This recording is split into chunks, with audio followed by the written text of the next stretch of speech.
कीर्तन करने लगते हैं। कोई कोई स्वामी जी के दर्शन करके भाव विभोर हो रहा है। स्वामी जी बैठे हुए कीर्तन चल रहा है। स्वामी जी के अंग प्रत्यंग थिरकने लगते हैं। कीर्तन करते करते स्वामी जी हृदय में भाव विभोर होकर और उनके हृदय में हिचकियां आने लगती हैं, नेत्रों से प्रेमाश्रु झरने लगते हैं। स्वामी जी की स्थिति को देख करके जो राम जी थे उन्होंने पकड़ लिया कि कहीं गिर ना जाए, क्योंकि उठ करके नृत्य करने लगे थे भावावेश में। किसी तरह से स्वामी जी को पकड़ करके इन दोनों ने, दुर्वे जी ने और राम जी ने बैठा लिया और उनके नेत्र इस तरह से बरस रहे थे जैसे वर्षा का जल बह रहा हो। उन दोनों ने देखा कि स्वामी जी तो मूर्छित हो गए, अब अत्यंत घबराने लगे। तो स्वामी जी की उस स्थिति को देख करके दोनों के दोनों कीर्तन करने लगे। स्वामी जी के सिर को अपनी गोद में रख लिया। मूर्छित होने के बाद भी स्वामी जी के नेत्रों से जल की धारा बह रही है। श्री गोविंद दास जी महाराज जो दुबे थे वे बार बार स्वामी जी के नेत्रों को पोंछ रहे हैं। स्वामी जी की जो सांस है वो मंद पड़ गई, नाड़ी कुछ अपने आप में डगमग होने लगी और ऐसा लगा कि जैसे शरीर एकदम निश्चेत हो गया, मन एकदम शांत हो गया। इस स्थिति को देख करके राम जी महाराज रोने लगे, लेकिन हरिवंश गोविंद जी ने समझाया, भैया इस तरह की स्थिति तो हमने स्वामी जी की कई बार देखा है, इसलिए चिंता न करो। उन्होंने स्वामी जी की नाड़ी को पकड़ा, क्योंकि कई बार वैद्यराज जी के यहाँ उन्होंने नाड़ी पकड़ते देखी तो कुछ अनुभव हुआ। उन्होंने कहा किसी तरह की चिंता करने की जरूरत नहीं है, अब भगवान का नाम श्री सीताराम लेना चाहिए। स्वामी जी की जो नाड़ी की चाल है वो कुछ ठीक दिखाई दे रही। उस समय जगमोहन में, जगन्नाथपुरी के जगमोहन केवल 3 लोग ही थे, स्वामी जी, राम जी और दुबे। अब सोचने लगे कि कोई इधर मिल जाता तो उससे कुछ मने उपाय करते। ऐसा सोचे ही थे कि एक श्याम वर्ण का बालक वहां पर प्रकट हो जाता है। उसकी अवस्था 7 वर्ष की थी। उसके नेत्र बड़े सुंदर थे, कजरारे थे, सुंदर सुगठित बदन था, केश घुंघराले थे। और आकर के बोला कि एक काम करो कि जो अपने गुरुदेव का मुख जो है वो मन प्रक्षालित कर। और वो इतना कह करके वो बालक दौड़ता है और पानी लेकर के आ जाता है। इन दोनों को संदेह होने लगा कि कोई ऐसा व्यक्ति है जो मन यहाँ गौड़ देश के लोग रहते हैं, उन्हीं से लोगों में ये पानी लेके आया है जो स्वामी जी के काम का नहीं है। वह बालक बोला, भैया वो तो मन की बात जानते थे। उनके हृदय में जब ऐसी बात आई, वो बालक स्वयं कहता है, अरे भैया ये अच्छा पानी है और इन्हीं के योग्य है। और हरि गोविंद ने वो जल को लिया और तौलिया को गीली किया और पोंछने लगे उनके मुख, लेकिन कोई अंतर नहीं आया। तब वो बालक हरि गोविंद जी के हाथ से वो तौलिया लेकर के और वस्त्र को गीला किया और उनके मुख को पोंछने लगा। इस तरह की स्थिति को देख करके गोविंद जी बोले, भैया थोड़ी तौलिया ढंग से पकड़ करके मुख पोंछो, इनका शरीर कितना कोमल है। इतना जैसे ही कहा तो कहा है, इतना तो मैं भी जानता हूं, है ना, और मैं सबके कष्टों का अनुमान भी करता हूं कि किसको क्या करते हैं। वो बड़े प्रेम से स्वामी जी के मुख का भक्षण करते हैं और उनके मुखमंडल का दर्शन करते जाते हैं। उन बालक का भी हृदय प्रेम में भरे आया। स्वामी जी की सेवा करते करते उनसे कुछ बोला नहीं जाता है, किसी तरह से स्वामी जी का मुखमंडल जब पहुंचा, तब कुछ कुछ स्वामी जी को होश आने लगे। इतने में पट तो खुलना था भगवान के मंदिर का, तो जन समूह वहां पर उपस्थित हो गया दर्शन करने के लिए। अब जो आरक्षण गण थे, जो व्यवस्था करते थे, वो अंदर आते हैं, पुलिस वाले थे, अंदर आते हैं। उन्होंने कहा कि भाई इनको थोड़ा ऐसा है, इधर भीड़ होने वाली है जगमोहन में, तो इनको द्वार के पास ले जा करके और पढ़ा दीजिए। इन्हें जो है बहुत गर्मी लग रही, क्योंकि स्वामी जी के शरीर में प्रेम के अष्ट सात्विक चिन्ह उदित हो गए थे। शरीर पसीना पसीना हो रहा था। इसको देख करके उन लोगों ने कहा कि इन्हें गर्मी पड़ गई है, इसलिए आप इनका ध्यान रखिए, पंखा भी करते रहिए, है ना। ऐसा करने से स्वामी जी आपके उठ बैठेंगे।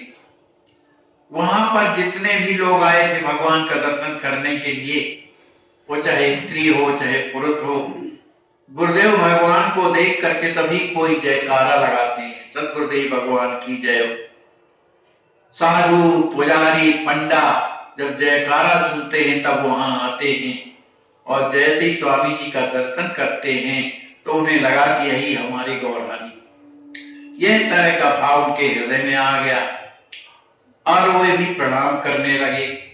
बंगाल की जो औरतें थी, चूंकि चैतन्य महाप्रभु की उस प्रेम दशा का उन्होंने दर्शन तो किया था, वही स्थिति जब स्वामी जी की देखी तो स्त्रियां स्वामी जी के चरणों में लिपट गई, उनके चरणों को अपने वस्त्र से पोंछती हैं, सिर में लगाती हैं। बहुत से भक्त उन्हें बैठ करके कोई हाथ मलने लगा, कोई चरण मलने लगा। वो बहुत सी स्त्रियां दूर से खड़ी हुई अपने आंचल के पल्लू से हवा कर रही। बंगाल की स्त्रियां ये जानती हैं कि ये प्रेम की स्थिति, इसलिए वे बार बार स्वामी जी का दर्शन कर रही हैं।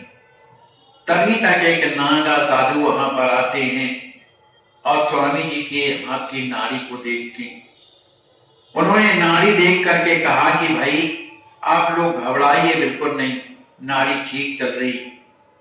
उनके कहे मुताबिक जब वो चले गए तो गोविंद दास जी फिर नाड़ी देखे, क्योंकि उन्हें कुछ अनुभव था, और उन्होंने देखा कि भाई नाड़ी तो अब ठीक हो गई जब की अपेक्षा।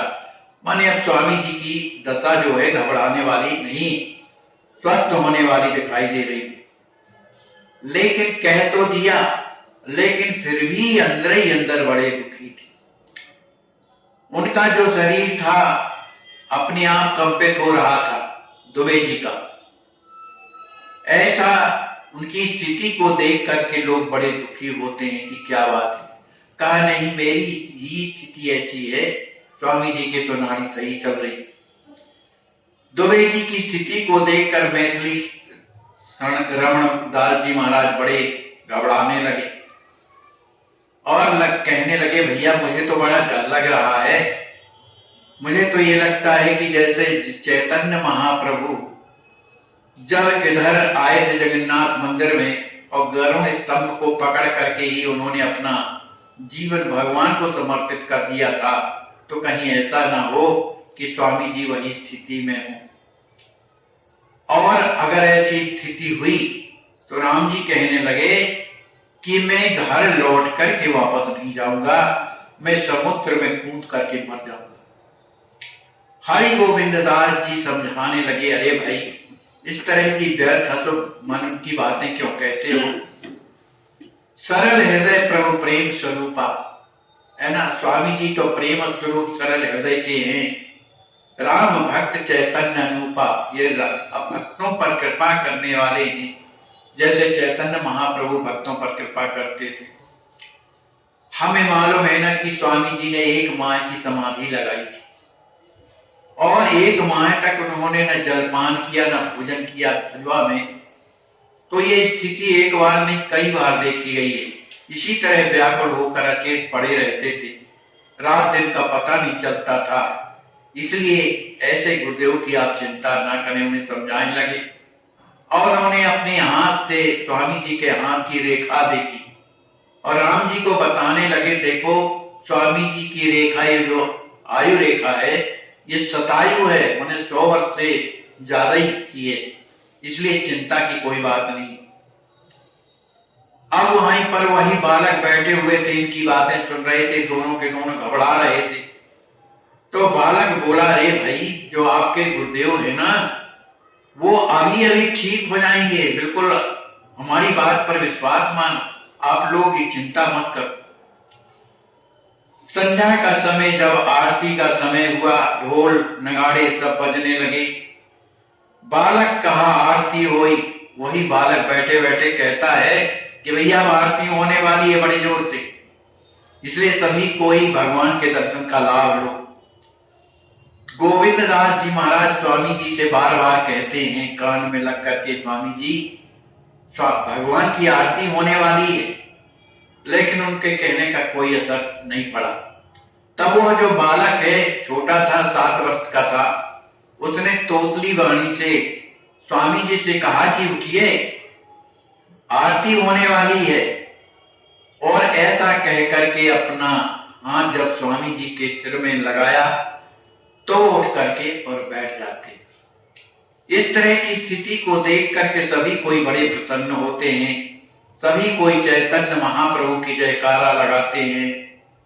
स्वामी जी की यद्यपि पूर्ण स्थिति नहीं थी, अर्ध चैतन्य थे, कुछ शरीर में और कुछ अंतर्मुखी थे, लेकिन वो उस तरह की स्थिति में होकर के कुछ चकित होकर के देख रहे थे और उनके मुख से निकलने लगा, हार अभिनंदन, हा श्री राज किशोरी जी। इस तरह से मंद मंद ध्वनि से उनका नाम जप रहे थे। जगन्नाथ जगदीश कई करने लगे प्रलाप। पुनः जैसी जगन्नाथ भगवान का दर्शन किया तो पुनः प्रलाप होने लगा, फिर रोने लगे। और जैसे जैसे स्थिति बढ़ती गई और फिर बेहोश हो जाते हैं। कभी वो अपना सिर पटकते हैं, कभी छाती पीटते हैं, कभी शिथिलता से भांत भांत की बातें बोलते हैं। उस बालक ने कहा कि एक काम करो, जिस तरह गांधी जी को लोग ले जाते थे कंधे में हाथ रखवा करके, इसी तरह इनको भी बाहर ले चलो। जिस तरह की युक्ति उस बालक ने बताई, उस तरह की सेवक लोग मंदिर के अंदर जो गर्भ में थे तो किनारे में ले जा करके बैठा दिए। करत दंडवत भान भलाए, पड़ी घूम नहीं उठत उठाए, लाए पुजारी आरतियां भाव सहित सहित प्रभु आदर की। स्वामी जी को एकांत तरफ बैठा दिया, इसके दर्शन हो रहा था। स्वामी जी वहीं से दंडवत करने लगे और दंडवत करते करते उनकी स्थिति फिर बिगड़ने लगी। तब तक पुजारी जी आए आरती लेकर के, क्योंकि आरती हो चुकी। कहा स्वामी जी आरती ले लीजिए। तो आरती को देख करके स्वामी जी ने बड़े भावपूर्वक भगवान की आरती ली। पुजारी ने उनके माथे पर सुंदर केश और चंदन की खोर लगा दिया। भगवान जगन्नाथ का पुष्पहार ला करके पहना दिया। फिर भी चेतना पूर्ण नहीं थी, कुछ बाहर कुछ अंदर थे।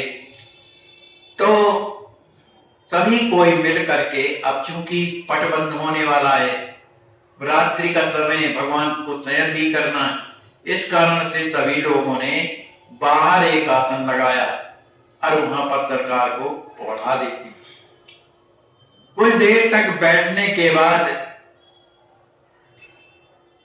बोले, मिले प्रसाद प्रभु पूरी धाम जगदीश। स्वामी जी को कुछ जब होश आया तो कहते हैं, भैया जगदीश भगवान का प्रसाद तो ला करके हमको दो। अब जब हरि गोविंद स्वामी जब मंदिर जाते हैं तो वहां एक कण भी प्रसाद नहीं मिला, सब समाप्त हो गया, बांट दिया। और पुजारियों ने कहा कि थोड़ा रुक जाइए, भगवान का भोग लग रहा है, 56 प्रकार का भोग तो रात दिन लगता है, तब आपको प्रसाद मिल जाएगा। लेकिन गुरु जी काय को मानने वाले वो तो तड़पने लगे, कहने लगे जल्दी ला करके दो। इस तरह से बड़े दुखी होने लगे। इस तरह तड़पने लगे जैसे जल से निकालने पर मछली तड़पती है। इसी तरह स्वामी जी भोग के लिए तड़पने लगे। इतने में वो बालक कहते हैं, अरे भाई आप चिंता न करिए, मैं ला के देता हूं आपको। और वो अंदर जाते हैं और सुंदर प्रसाद ला करके देते हैं। सुंदर 3 माल निज टांगे, एक हाथ में 3 माला लिए और दूसरे में प्रसाद लेकर के तत्काल आ गए। उन्होंने अनेक प्रकार की मिठाइयां, 56 भोग जहां रोजाना लगे, काय की कमी, अनेक प्रकार की मिठाइयां, कुछ नमकीन और कुछ जलपान वाली सब वस्तुएं लाते हैं। और एक जो अत्यंत सुंदर माला थी, तो उन्होंने जो प्रसाद था उसको दूसरों को दिया, कहा पकड़े रहो इसको, और सुंदर माला स्वामी जी के गले में डाल दिया। फिर एक एक माला और उन लोगों को पकड़ा दिया, उनके गले में नहीं डाला, पकड़ा दिया जो भाई पहन।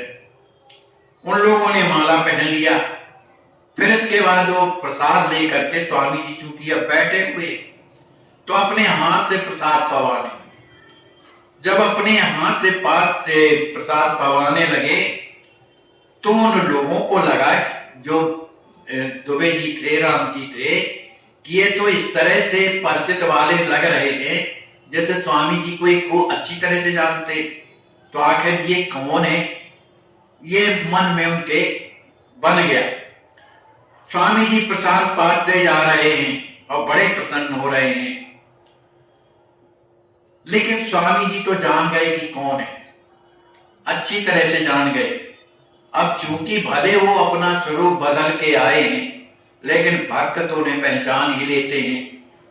स्वामी जी ने कहा, लख रूप दुराव पुरी प्रभु का, गुरुदेव कहा पहचान ली। आप जो ये भेद छुपा करके जो आए हैं ना, ये हमने पहचान लिया कि आप कौन है। धन्य हम हुए, माने हम धन्य हो गए जो आपका दर्शन हमें मिला, है ना। और आप ही आकर के संपूर्ण सत्कार कर रहे। निज सेवक जान कृपा करिए, अवलोकत रूप अनूप जिए। अब तो आप यही कृपा करिए कि अपना सेवक जान करके वो हमेशा आप दर्शन देते रहिए। प्रत्यक्ष बने लघु बालक से निज दर्शन लाभ प्रसाद दी, है ना। आप जो है प्रत्यक्ष में ही होकर के भी बालक रूप में बन करके और मुझे दर्शन दिया और प्रसाद का लाभ भी दिया। देख बाल भगवान प्रभु पकड़े दोनों पांव। स्वामी जी ने जब प्रसाद पा लिया, तो स्वामी जी ने उनके दोनों पैर पकड़ लिए। तो निरख बिलख बोले, प्रभु आयो तेरे ठाव। स्वामी जी रोते रोते कहने लगे, अब तो आपके चरणों का ही सहारा लेकर के और आपके धाम में आया। स्वामी जी ने प्रार्थना किया कि अपना सेवक जान करके हे जगन्नाथ प्रभु मुझ पर कृपा बनाए रहे। स्वामी जी उस बालक के चरणों में पड़े हुए हैं, रो रहे हैं, प्रार्थना कर रहे हैं। वो बालक स्वामी जी के सिर को उठा करके और अपने हृदय से लगा लेते। पावन भक्ति मिले रघुनाथा, आप चले सब मोरे साथ। स्वामी जी ने कहा कि मुझे कुछ नहीं चाहिए, आपके पाद पद्मों की भक्ति मुझे मिले और आप मेरे साथ हमेशा रहिए। दोनों माया बस नहीं जाना। ये दोनों बालक जो बैठे थे, राम जी और दुबे जी, अब भगवान की इच्छा है भाई, भगवान जिसको दर्शन देना चाहे और जिसको ना देना चाहे उसके लिए कौन क्या कर सकता है। सबके बीच में भगवान अपने भक्तों को दर्शन दे देते हैं, जिनको चाहते, और जिनको नहीं चाहते तो बैठे भी रहते, उन्हें कुछ नहीं दिखाई देता। तो ये दोनों लोगों के जीवन में भगवान ने माया का पर्दा डाल दिया। तो उन्होंने ये समझा कि कोई यहाँ के महापुरुष हैं जो स्वामी जी को जानते, इसलिए आए हुए हैं। अब इसके बाद स्वामी जी कुछ सचेत हो गए, तो हाथ पकड़ करके उठाया बालक ने और कहा, एक काम करो, हमारे साथ चलो, इस मंदिर में बहुत से दर्शन है, तो हमारे साथ चलो। पावन दर्शन सकल कराए, जितने भी दर्शन थे देवी देवताओं के, जहां जहां मंदिर काफी बड़ा है जगन्नाथ भगवान का, तो जहां तहां दर्शन करवाया। और जो जिसका दर्शन करवाते थे उसका नाम भी बताते थे, ये फलाने हैं, ठिकाने हैं, ये देवी है, जो था सबका नाम बताते चले। लेकिन जब श्री किशोरी जी लक्ष्मी जी के पास जब आते हैं तो उनका नाम नहीं बताया और कहने लगे कि ये भगवान की घरवाली, माने भगवान की घरवाली, उन्हीं की घरवाली तो है, तो कहा ये भगवान की घरवाली है। बिना नाम सब परिचय दीना, मानव शास्त्र मर्यादा की। शास्त्रों का ये नियम है, बताते हैं कि पति को ना अपना नाम बताना चाहिए ना स्त्री का नाम बताना चाहिए, संकेत में ही बताना चाहिए, है ना। इसी कारण से श्री किशोरी जी ने भी जब गंवारियों ने पूछा वन यात्रा में कि आखिर ये है कौन है, कहो सखी को माई तुम्हारे, ये कौन है, तो उन्होंने लक्ष्मण जी का नाम तो लिया लेकिन किशोरी जी को तिरछी नजर से संकेत कर दिया, है ना। तो इस तरह से ये माने नियम है शास्त्रों का कि नहीं बताना चाहिए। तो इस रहस्य को कोई नहीं जानता कौन है, जैसे भगवान जनाना चाहते, जो जाने जे देव जनाए। तो स्वामी जी तो जान गए, लेकिन और भी लोग जो साथ में थे वो कुछ नहीं जाने। फिर इसके बाद वही बालक स्वामी जी का हाथ पकड़ करके सिंह द्वार तक लाते हैं और वो कहने लगे कि अब आप जो है सबका दर्शन कर चुके हैं। और फिर इसके बाद जब आगे चले तो पूछने लगे कि भाई आपका आसन कहां पर है, वो बालक पूछते हैं। तो उन्होंने बता दिया फलाने जगह। अब उनसे भी पूछा गया, अब ये कौन पूछ रहे हैं, राम जी महाराज, जो राम जी साथ में, कि आप कौन है भाई, कहां से आए हैं, आप अपने तो परिचय हमको बताइए। तो गोविंदास जी ने पूछा था, तो उन्होंने कहा भाई हम देखो पंडा के लड़के हैं, पंडा के लड़के हैं, मंदिर में हमारा हमेशा डेरा रहता है, इसलिए रात दिन हम यहां ही रहते हैं। तुरंत भय देखत द्रगोटा, माने ताई पुजारी ठोटा, हो तगोचर कर पछतावा, माने आज जन्म फल पावा। इतना कह करके उन्हें अंतर ध्यान होने में कितना समय लगता है, अंतर ध्यान हो गए। इसके बाद जब अंतर ध्यान हो गए तो उन्हें ये लगा कि ये कोई साधारण नहीं है, लेकिन बताओ वो हमारे पास बैठे भी रहे, सब कुछ करते रहे, लेकिन हमने उनके चरणों को पकड़ के और दंडवत नहीं किया। देखो हमारा कितना हतभाग्य है, वो तो प्रभु ही है, नहीं कौन हो सकता है कि जो इतना स्वामी जी के हृदय से लगे, उनको सब जगह दर्शन कराया, ये भगवान के अलावा कोई नहीं हो सकता। अब ये दोनों बड़े पछताने लगे। केवल सहज बालक समझा, हम लोगों ने केवल बालक समझा, झूठा जगत पति का दुआ, माने उनका जो आशीर्वाद है वो भी हम लोगों को ना मिला, बड़े दुख की बात है। इसके बाद मृदु वचन धैर्य विनम्रता सेवा परायण साधु से निर्भीकता ममता सदा परिपक्वता विमानते संतोष प्रेम उदारता सम्मान विधि सेवा किए गुरुदेव भाव विलोक किए स्वमेव निज दर्शन। ये दोनों सोचने लगे कि देखो कितनी मधुर वाणी थी उनकी, है ना, और कितने सेवा परायण थे जो स्वामी जी की सेवा किया, है ना। स्वामी जी को देख करके कितने प्रसन्न हुए और स्वयं जगदीश भगवान की सीट पर, जबकि मंदिर बंद था, भोग लग रहा था, मंदिर खुला भी नहीं, अंदर गए और तुरंत सीट प्रसादी ले आए, माला ले आए, स्वामी जी को पहना दिया और परिचय भी अगर दिया तो कुछ बताया नहीं, कहा पंडा के लड़के। कैसा हम लोगों को भ्रमित किया, बताओ, इतना सुंदर स्वभाव, इतनी सुंदर शोभा और सेवा का कितना सद्भाव है, बिना स्वार्थ के, कोई स्वार्थ, है ना, स्वार्थ रहित सखा सब ही के, राम प्राण प्रिय जीवन जी के। तो इस तरह का बर्ताव जब रात्रि का समय हुआ, सरकार पौड़े हुए थे, दोनों चरण सेवा कर रहे थे, उन्होंने कहा स्वामी जी जो आपकी इतनी लगन के साथ सेवा कर रहे थे वो बालक रूप में, आखिर ही उनका परिचय हमने पूछा तो उन्होंने पंडा का लड़का बताया कि हम पंडा के लड़का। आखिर आपको इतना ज्यादा मान रहे थे तो आखिर ये है कौन? स्वामी जी कहते हैं ये बताओ अपने के अलावा कोई क्या दूसरा हो सकता है? हम किनके धाम में आए हैं? जगन्नाथ भगवान के धाम। तो उन्होंने अपना समझ करके ही तो सब सेवा की है। माने स्पष्ट न करके माने समझ जाओ कि कौन हो सकता है। अब तो इस तरह की स्थिति माने स्वामी जी की वाणी को सुन करके दोनों के दोनों बड़े दुखी हो जाते हैं। इसके बाद वहां पर जगन्नाथपुरी के पास एक जनकपुरी भी है, जनकपुरी। तो जनकपुरी में श्री राजकिशोरी जी भी हैं, तो उनका दर्शन करने के लिए स्वामी जी वहां जाते हैं। लेकिन यहाँ भी जो किशोरी जी का विग्रह है वो दारू माने लकड़ी का ही बना है ना। तो भय प्रकट जगदीश स्वरूपा, जन्म भूमि समय आश्रम पावन, देखे भक्त मोद उपजा। उस जगदीश माने किशोरी जी जनकपुरी में वहां चंदन के पेड़ लगे हुए और उन्हीं चंदन के पेड़ों से ही ये जो विग्रह जगन्नाथपुरी में बनते हैं उन्हीं पेड़ों के, क्योंकि दारू के बनाए जाते हैं लकड़ी के, ऐसा स्वामी जी बता रहे हैं।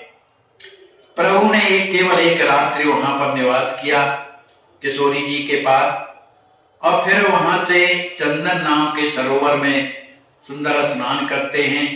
फिर वहां स्नान करने के बाद अपने पूजा करने के लिए जाते हैं। अपने निकट महाप्रभु आए, जहां मंदिर था जगन्नाथपुरी का वहीं आते हैं। श्री चैतन्य देव भगवाना यहीं लगाओ आकर ध्याना। महाप्रभु जहां पर खड़े हो गए और उन्होंने बताया कि जब जगत माने चैतन्य महाप्रभु यहाँ इसी जगह बैठ करके ध्यान पूजा करते थे। एक खड़े एक पग प्रभु के द्वारे देखत रहे पलक बिटारे। जगन्नाथ भगवान यहाँ एक पद से खड़े होकर के जगन्नाथ भगवान का दर्शन करते थे।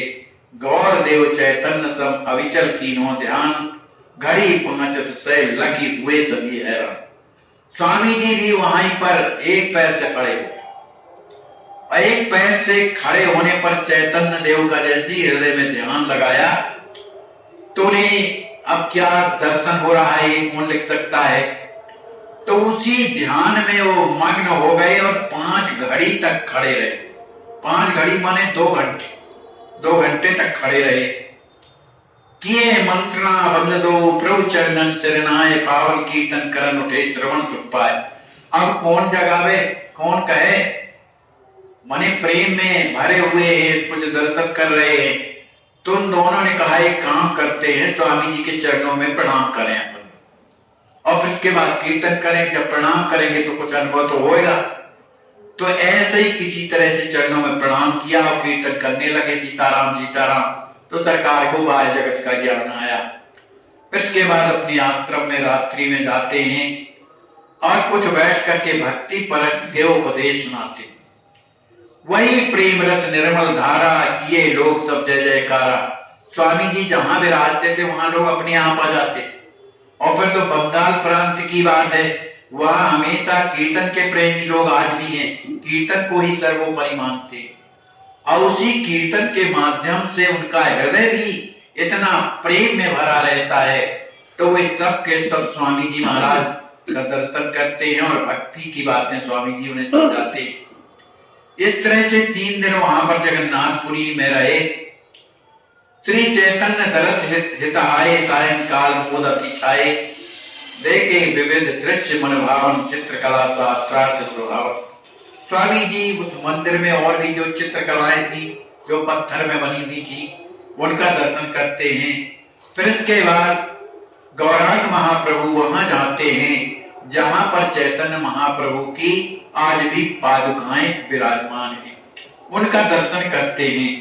उनका जो आसन है, उनका जो वस्त्र है, जो कमंडल आज भी रखा हुआ है, क्योंकि शरीर का उन्होंने वहां पर ही भगवान के सामने अपने शरीर को निवेदन किया था, मैंने अपने ये लीला समाप्त की थी, इसलिए सब कुछ वहीं पर रखा। उस आसन और कमंडल को देख करके स्वामी जी अपने आप को मने भूल जाते हैं, दुखी हो जाते हैं, रोने लगते हैं। इसके बाद बंगाली लोग वहां पर तो थे ही, वो वाद्य बजा करके कीर्तन करने लगते हैं, क्योंकि उन्हें मालूम है कि कोई प्रेम की स्थिति समाधि में जब कोई जाता है तो भगवान का कीर्तन करने से ही उसे हृदय में माने वापस आता है। इस तरह से हरि बोल का कीर्तन करते हैं। प्रभु उस समय बाह्य स्थिति में आ गए।